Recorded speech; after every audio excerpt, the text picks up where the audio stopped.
तर हे भारतामध्ये होणाऱ्या AI समिटचं, चौथ्या AI समिटचं ब्रीदवाक्य, घोषवाक्य आहे, सगळ्यांचं कल्याण, सगळ्यांचं भलं. स्वातंत्र्य मिळाल्यानंतर आपण आपल्यासाठी जे कायदे करायचे आहेत त्यासाठी स्वतंत्र झालो आणि त्या पद्धतीने आपण सगळ्यांना समान वागवणारी घटना तयार केली. ज्यांना त्या स्तरापर्यंत येता नाही आलं त्यांनी यावं, शैक्षणिक, सांस्कृतिक, तर त्यासाठी धोरणात्मक काही मेजर्स त्याला म्हणतो आपण ते घेतले पाहिजेत, प्रत्यक्ष कृती केली पाहिजे, उपाययोजना. तर त्यासाठी आपण मागासलेल्या लोकांच्यासाठी 8वी जागांची तरतूद केली अनेक ठिकाणी, राजकीय क्षेत्रामध्ये, नोकऱ्यांच्या क्षेत्रामध्ये, शिक्षणाच्या क्षेत्रामध्ये. आता हे सगळं होताना ही प्रक्रिया हळूहळू हा वाद कमी व्हायला पाहिजे होता, की आज जी गोष्ट बहुजनांना मिळत नाही फक्त अभियानांच्या पुरती मर्यादित असते. अभियानामध्ये सगळे आले, म्हणजे आर्थिक अभियान सुद्धा, भांडवलशाही मध्ये वरचे लोक कोण असतात ते आर्थिक अभियान असतात. आर्थिक, सामाजिक, धार्मिक, सांस्कृतिक हे एक स्तरच होतं, त्याला आपण एलिट म्हणतो. तर आज जी गोष्ट फक्त त्यांना मिळते आणि यांना मिळत नाही, तर आपण असं काहीतरी केलं की यांच्यापर्यंत पोहोचेल, यांना मिळेल बहुजनांना. पण ती बहुजनांना मिळते ना मिळतं तोपर्यंत या वरच्या लोकांनी, एलिटांनी आणखीन काहीतरी नवीन गोष्ट तयार केलेली असते की जिचा फायदा फरक तेच घेऊ शकतात. म्हणजे ही जणू काही न संपलेली रेस आहे.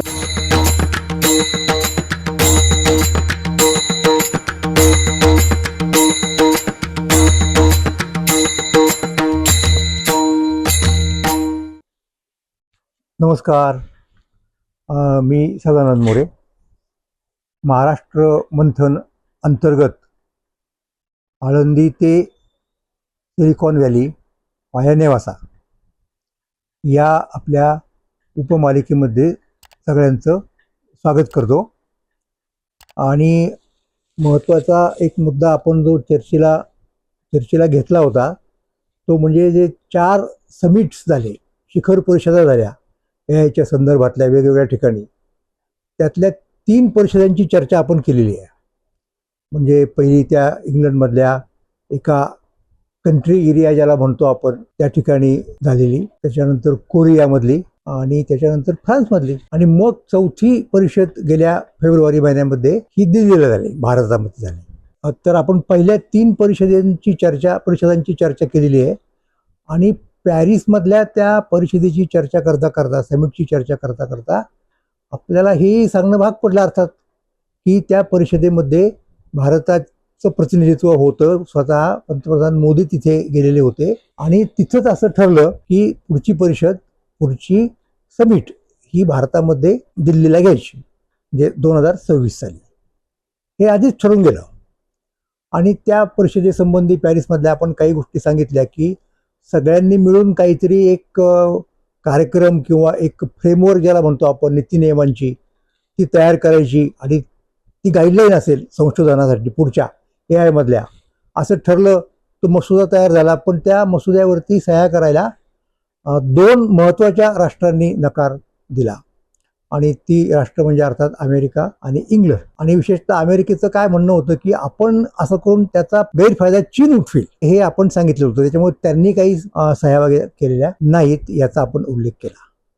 आता प्रत्यक्षामध्ये ही जी परिषद दिल्लीची पुढच्या वर्षीची, म्हणजे आता या वर्षीची खरं तर झालेली, नुकतीच फेब्रुवारीमध्ये काहीतरी 17-18 वगैरे अशा तारखांच्या दरम्यान झालेली, 4-5-6 दिवस चालली. तर त्या मधल्या काळात काय घडलं की ज्याचा संबंध आपल्याला याच्याशी लावता येतो बॅकग्राऊंड म्हणून प्रत्यक्ष परिषदेची, याची आपण थोडी चर्चा करणार आहोत. तर भारतानं हे सांगितलं आणि आपण बघतो की भारताचा समावेश कुठे होतो, तर ज्याला आपण ग्लोबल साऊथ म्हणतो.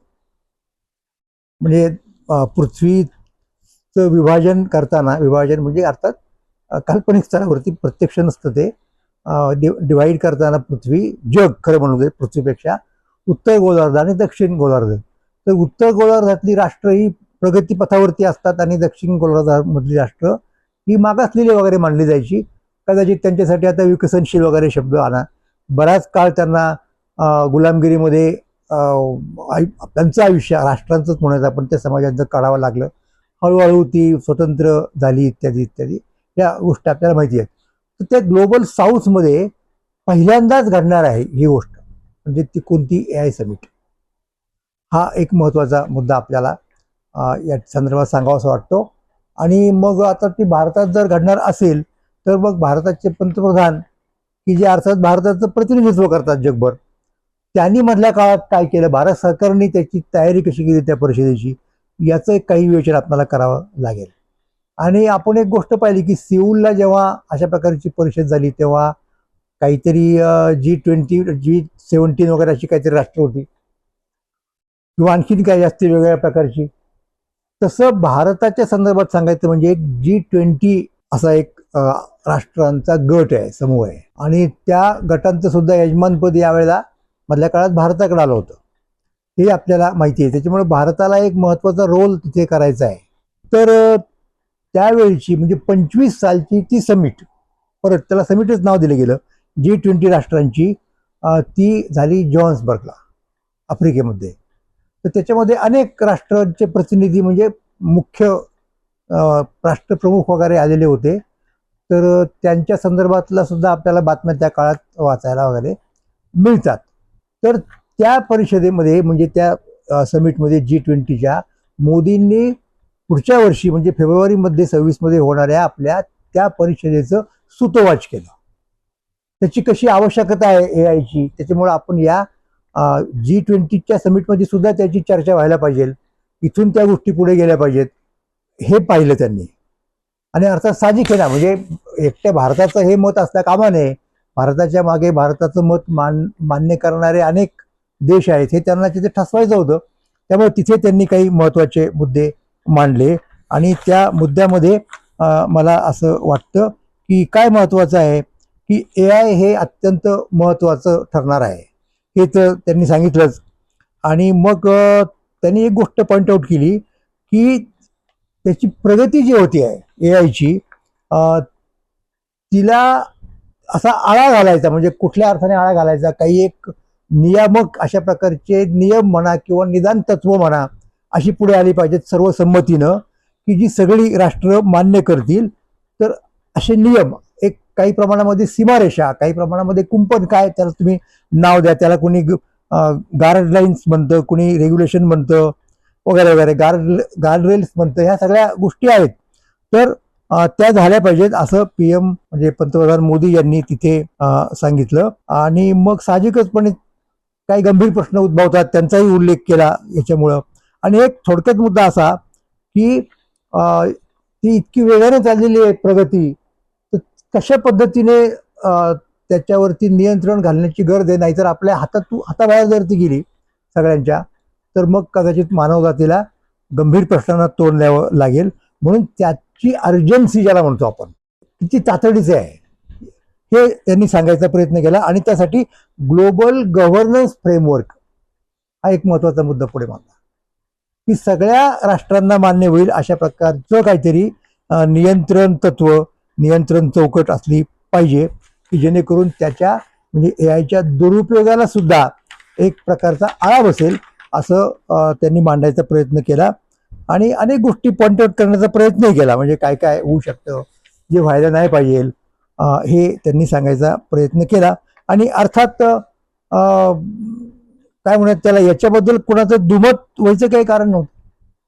म्हणून मला सांगायचा मुद्दा काय आहे की या परिषदेमध्ये म्हणजे या समिटमध्ये अगोदरच्या जोहान्सबर्गमध्ये झालेल्या मोदींनी आपल्या देशामध्ये पुढे घातलेल्या AI समिट संबंधीच्या महत्त्वाच्या गोष्टी पुढे आणल्या, की ज्या घेऊन भारताला पुढे जायचं होतं. हा एक मला मुद्दा आपल्याला सांगायचा आहे.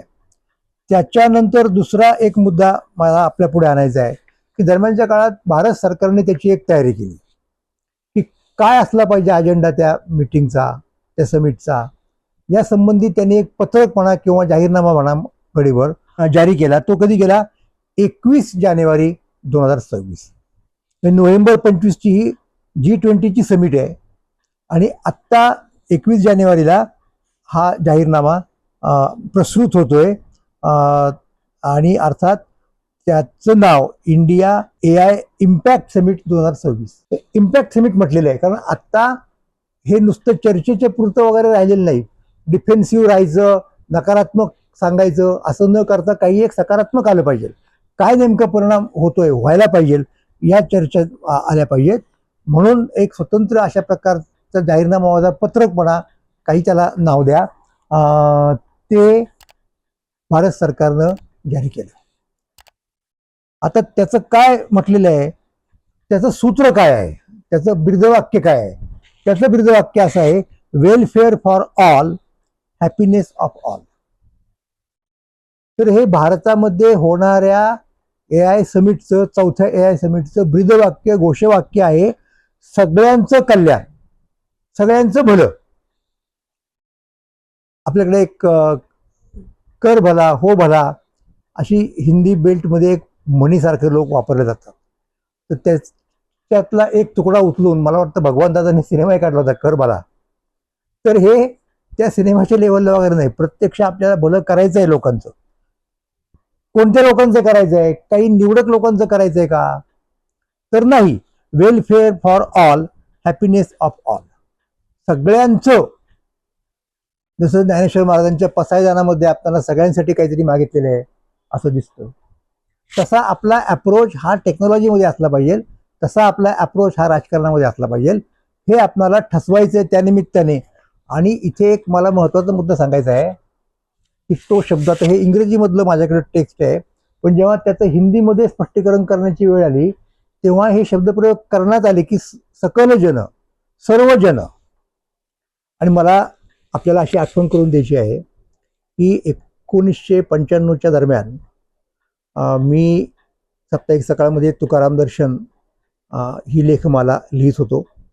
पुढे त्यात पुस्तक झालं, पुस्तकाला खूप चांगला प्रतिसाद मिळाला वगैरे वगैरे, खूपशी अवॉर्ड्स मिळाली, इन्क्लुडिंग साहित्य अकादमी अवॉर्ड. ही आपल्यापैकी बऱ्याच जणांना माहिती आहे. त्याच्यातला महत्त्वाचा मुद्दा काय होता माझा, त्याच्यामध्ये धागा काय होता? त्याच्यात धागा असा होता, मी महाराष्ट्रापुरतं बोलत होतो की महाराष्ट्रामध्ये अभिजनवाद आणि बहुजनवाद असे दोन प्रवाह आहेत आणि त्यांच्यामधलं जे द्वंद्व ते अद्यापही मिटलेलं नाही. म्हणजे जे खूप पूर्वीच्या काळात सुरू झालं असं म्हणूयात, लोक त्याचा संबंध थेट तुकाराम महाराजांच्या शतकापर्यंत नेऊन भिडवतात. आणि जास्त प्रकर्षाने ते कुठे पुढे आलं तर जेव्हा 19व्या शतकामध्ये, 20व्या शतकाच्या पूर्वार्धामध्ये खरोखर महात्मा फुल्यांचा सत्यशोधक समाज, नंतर ब्राह्मणेतर चळवळ वगैरे वगैरे या गोष्टी घडल्या, त्या काळामध्ये हे द्वंद्व अधिक प्रकर्षानं जास्त ठसठशीत झालं, दृग्गोचर झालं. तर त्याची एक ऐतिहासिकता होती, त्याची एक ऐतिहासिक अपरिहार्यता होती. म्हणजे मार्क्सच्या शब्दात जर सांगायचं झालं, मेथोडॉलॉजी वापरून सांगायचं झालं तर अभिजनवाद हा कोणी एकेकाळी पूर्वीच्या उच्चभ्रूंनी मांडलेला, अगदी प्रत्यक्षात तो मांडला नसेल, आपल्याला ज्या पद्धतीने थिओरिटिकल फ्रेमवर्क पाहिजे असते, परंतु व्यवहारामध्ये ऑपरेट असलेला, की ज्याला खूप पूर्वीच्या काळापासून एक सँक्शन होतं जातीचं, वर्णाचं वगैरे वगैरे वगैरे, तर ते पुढे आलं, त्याची चिरफाड झाली सगळी. आणि त्याचा प्रतिवाद करणारा म्हणजे तो, आपण जर थिसिस मांडला मार्क्सवादी विचारांची चौकट घेऊन अभिजनवाद, तर त्याला छेद देणारा एक बहुजनवाद पुढे आला. आणि ते फार मोठं द्वंद्व आपल्याला ब्राह्मणेतर चळवळीच्या रूपात पाहायला मिळालं 19व्या-20व्या शतकामध्ये. आता त्याच्यानंतर आपल्याला स्वातंत्र्य मिळालं. स्वातंत्र्य मिळाल्यानंतर आपण आपल्यासाठी जे कायदे करायचे आहेत त्यासाठी स्वतंत्र झालो आणि त्या पद्धतीने आपण सगळ्यांना समान वागवणारी घटना तयार केली. ज्यांना त्या स्तरापर्यंत येता नाही आलं त्यांनी यावं, शैक्षणिक, सांस्कृतिक. तर त्यासाठी धोरणात्मक काही मेजर्स त्याला म्हणतो आपण, ते घेतले पाहिजेत, प्रत्यक्ष कृती केली पाहिजे, उपाययोजना. तर त्यासाठी आपण मागासलेल्या लोकांच्यासाठी राखीव जागांची तरतूद केली अनेक ठिकाणी, राजकीय क्षेत्रामध्ये, नोकऱ्यांच्या क्षेत्रामध्ये, शिक्षणाच्या क्षेत्रामध्ये. आता हे सगळं होताना ही प्रक्रिया हळूहळू हा वाद कमी व्हायला पाहिजे होता, निश्चितपणे संघर्ष कमी व्हायला पाहिजे होता, परंतु प्रत्यक्षात तसं घडलं का? किंबहुना या दोन वादांच्या पलीकडे जाणारी एखादी सैद्धांतिक फ्रेमवर्क आपल्याकडे आहे का? अशा प्रकारचा शोध, या शोधामध्ये मी होतो. आणि माझ्या लक्षात एक गोष्ट आली की वारकरी संप्रदायानं या वादावर तेव्हाच मात केलेली आहे, किमान एक सैद्धांतिक स्तरावरती केलेली आहे. जेवढी शक्य होईल तेवढं व्यावहारिक स्तरावर सुद्धा करण्याचा प्रयत्न केला, पण व्यावहारिक स्तरावरती या गोष्टी पुढे न्यायचे जे दोन अडथळे असतात महत्वाचे, ते म्हणजे एक तुमची आर्थिक व्यवस्था असते आणि दुसरी म्हणजे एक राजकीय व्यवस्था असते. त्या राजकीय व्यवस्थेला डावलून सैद्धांतिक मुद्दे फारसे प्रत्यक्ष व्यवहारात येऊ शकत नाहीत. हे मी सांगितलं, जरी संतांची किंवा वारकरी संप्रदायाची तशी इच्छा असली, तशी फ्रेमवर्क त्यांनी दिलेली असली, तरी सुद्धा तिला आपोआप भौतिक परिस्थितीच्या मर्यादा पडतात. हे मी वारंवार सांगत आलेलो आहे. तर काय त्याला नाव द्यावं मग समजा, म्हणजे जसं समजा अशी एक कल्पना करा की तो बहुजनवाद अभिजनवाद अस्तित्वामध्ये आहे थेसिस म्हणून, त्याचा अँटीथेसिस झाला बहुजनवाद.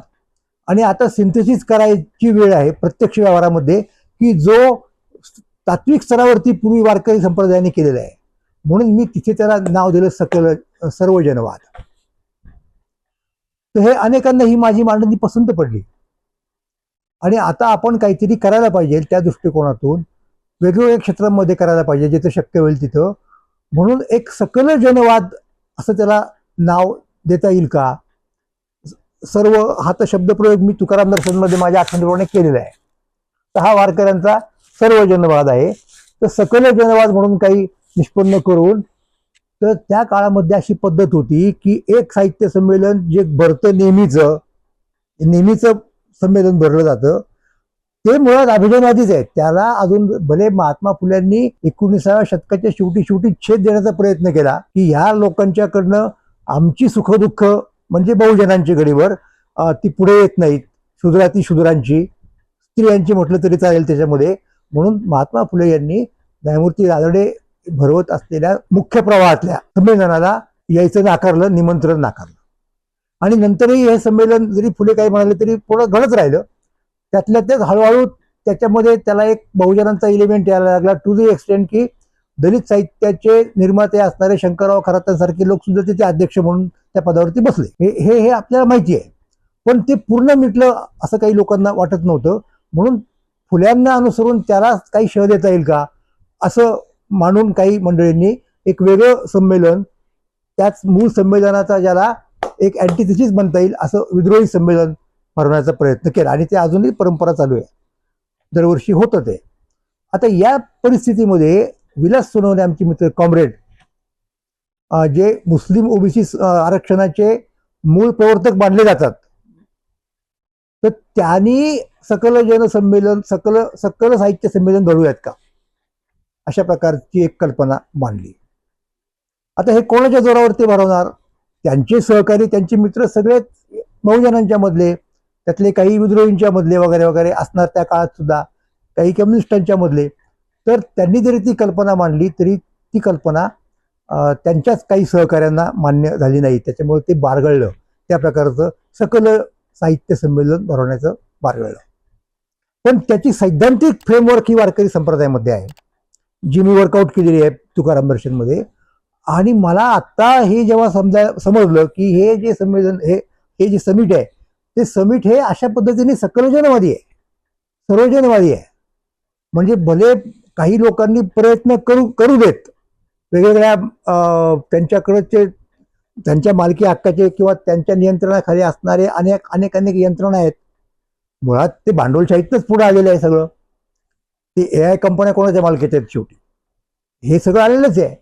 पण असं असून सुद्धा AI मधनी निर्माण होणारे जे काही चांगल्या गोष्टी आहेत, जे काही लाभ आहेत, ते खालच्या थरापर्यंत गेले पाहिजेत. म्हणजे ज्याला त्या थोरोर वगैरे त्या काळातल्या मंडळींनी आणि मग त्याला अनुसरून गांधीजींनी सर्वोदयवाद शेवटच्या घटकापर्यंत हे म्हटल्याचा प्रयत्न केला की नाही, अनटिल इज लास्ट.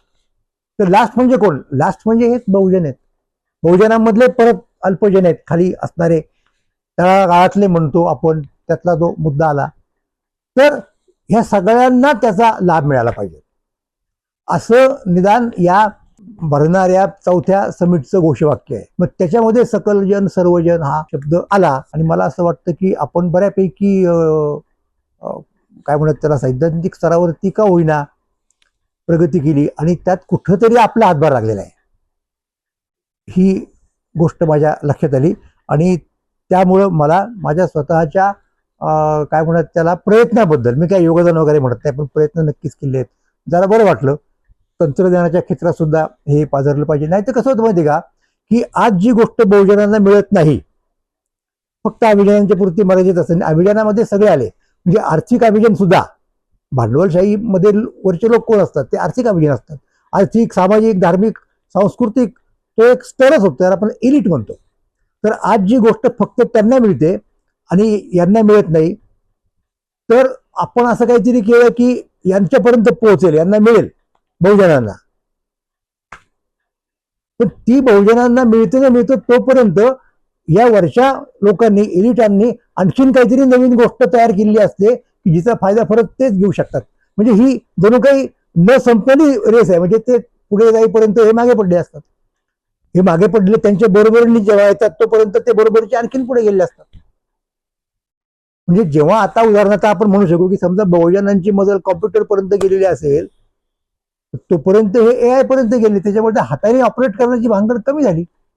तर म्हणून तर आता ह्या सगळ्या कॉम्प्युटर ऑपरेट करणाऱ्या लोकांच्या वरती जी गदा आलेली आहे, आपण बघितलं वेगवेगळ्या. आता परवा ओरॅकलनी किती लोक काढून टाकले, म्हणजे 30,000 लोक असं म्हणतायत.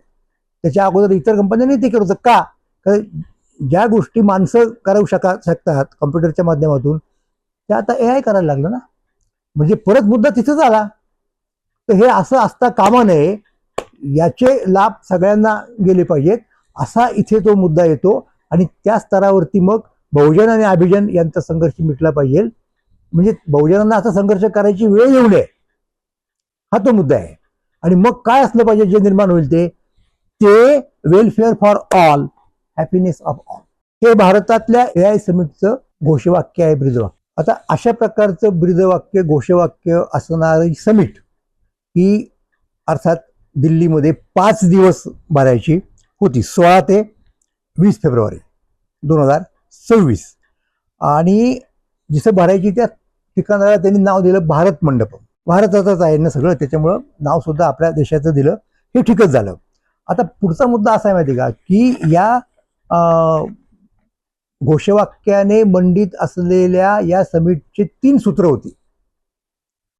त्याला त्यांनी त्याचे 3 स्तंभ, 3 खांब असं नाव दिलं. आणि त्या तिन्ही शब्द जे आहेत ते पी पासून सुरू होतात. म्हणजे पी असा 3 पींचा तो मुद्दा आहे. ते 3 सूत्र आहेत ती. आणि ती कोणती? पीपल, प्लॅनेट आणि प्रोग्रेस. म्हणजे लोक, याच्यामध्ये सर्व लोक अभिप्रेत आहेत. ग्रह म्हणजे पृथ्वी लक्षात घ्या, कारण या सगळ्याचा परिणाम कुठेतरी आपल्या एन्व्हायरमेंटवरती होऊ शकतो निश्चितपणे. म्हणजे प्लॅनेटचं रक्षण करणं हे आपलं काम आहे. आणि AIच्या माध्यमातून ते आपण करून घेतलं पाहिजे. AIला त्याच्यापेक्षा वेगळ्या पद्धतीने प्रगत होऊ देता कामा नये. आणि तिसरं प्रोग्रेस सगळ्यांची, अर्थात तो तर मुद्दा आलाच. तर हे 3 स्तंभ आहेत, पीपल, प्लॅनेट, प्रोग्रेस, हे 3. आणि 10 विषय, 10 ज्याला काय म्हणतो आपण थीम्स, वेगवेगळ्या ठिकाणी ती चर्चा चालेल अशा प्रकारची रचना ही अगोदरच मी सांगतो त्या जाहीरनामा किंवा तत्सम कार्यक्रम पत्रिका, काही नाव त्याला द्या, त्याच्यामध्ये जाहीर झालेली होती. आता मला ह्या फक्त 3 सूत्रांच्याकडे आपलं लक्ष वेधायचं आहे. Anchored in the principles of people, planet and progress. For people, AI enabled solutions are empowering citizens by expanding healthcare access through telemedicine and diagnostics, personalizing education through adaptive learning, and securing financial system through thought detection. हे झालं पहिलं, म्हणजे काय? For people. दुसरं काय आहे? For the planet. म्हणजे काय नेमकं? AI is enabling smarter and more sustainable practices in agriculture through crop prediction, precision farming and drone based monitoring. म्हणजे हे शेतीच्या संदर्भात आहे. त्याचा संबंध प्रत्यक्ष अप्रत्यक्षपणे नक्कीच आपल्या प्लॅनेटशी म्हणजे एन्व्हायरमेंटशी पोचतो, हे उघड आहे. तिसरं काय आहे सूत्र? For progress. AI is strengthening governance through language translation of court judgments, लक्षात घ्या, improving service delivery and enhancing everyday efficiency through applications in food delivery, mobility, and personalized digital services, reflecting a shift towards inclusive and accessible technology for both rural and urban India. हे 3 स्तंभांच्या वरती आधारित असलेली ही summit, जिचं ब्रीदवाक्य सर्वांसाठी हे आहे, आणि जिचं 3 छावण्यांमध्ये, 3 तंबूंमध्ये म्हणूयात आपण, त्या विषयांनुसार ती विभागली गेली होती. अशा पद्धतीने 5 दिवस ही समिट चालली. धन्यवाद. सिलिकॉन व्हॅलीत काम करणाऱ्या भारतीयांचं नेहमी कौतुक होत असतं. इतकंच नव्हे तर त्या संगणक किंवा AI क्षेत्रातले अनेक लोक हे वेगवेगळ्या कंपन्यांचे CEO पर्यंत वर गेलेले आहेत हे आपण बघतो आणि आपल्याला नक्कीच त्यांचा अभिमान असतो. पण एकूण या क्षेत्रात जेवढे लोक आहेत ना त्यांच्यातले किती टक्के लोक तितक्या प्रमाणात वर जातात? प्रमाण कमी आहे.